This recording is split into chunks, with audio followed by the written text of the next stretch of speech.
দীর্ঘ ১৬ মাস পরে নেইমারের নাম উঠেছে ব্রাজিলের স্কোয়াডে। বিশ্বকাপ বাছাই পর্বে চিরপ্রতিদ্বন্দ্বী আর্জেন্টিনা ও কলম্বিয়ার বিপক্ষে মাঠে নামা ছিল শুধু সময়ের ব্যবধান। সেই লক্ষ্যে সান্তোসে ফিরে নিজেকে প্রস্তুত করছিলেন নেইমি, কিন্তু ব্রাজিলের এই তারকা খেলোয়াড় আবারও পড়েছেন ইনজুরিতে।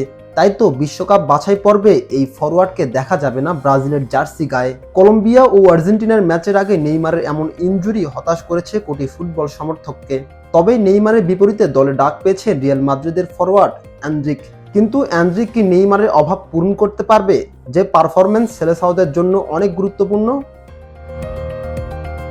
নেইমার ব্রাজিলের হয়ে সর্বশেষ ম্যাচ খেলেছেন ২০২৩ সালের অক্টোবরে। উরুগুয়ের বিপক্ষে ম্যাচে চোট পাওয়ার পর ১ বছরের বেশি সময় তিনি মাঠের বাইরে ছিলেন, যে কারণে তার সঙ্গে নতুন করে চুক্তিতে যেতে আগ্রহ দেখাননি সৌদি আরবের ক্লাব আল হিলাল।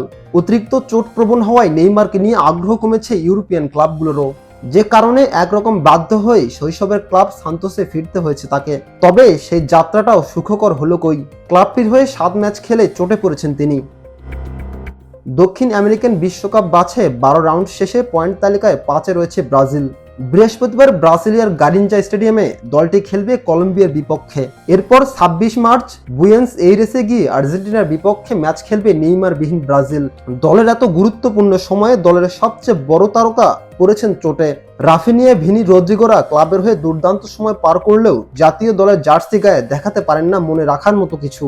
গুরুত্বপূর্ণ ম্যাচে নেইমারের অভাব কাটিয়ে তারকায় ঠাসা দলটি ২ ম্যাচের জয় ছিনিয়ে আনতে পারবে কি, এটি এখন বড় বিষয়।